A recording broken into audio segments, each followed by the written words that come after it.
Africa Content TV.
àwọn ìgbàgbọ́.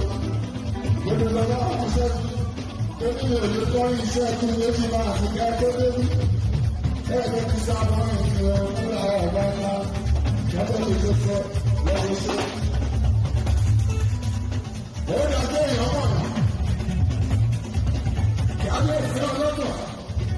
Ó dàgbé àwọn èèyàn ní nígbà àdúgbò rẹ̀ níta tí ó lọ́wọ́ ọ̀dọ́ lọ́wọ́.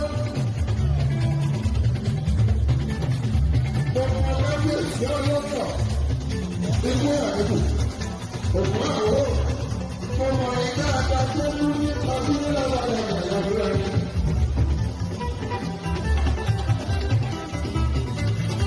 Dáàmì ẹ̀ka ojú ẹ̀rí kú yẹtùdó. Ẹ̀rọ àtọ́jú dáàbò mi. Ọba àtẹ̀wé ní òwúrò. Àtẹ̀wé ìdí. Ẹ̀rí ìwúrò. Àtẹ̀wé wá. Onímùgbé ayé tó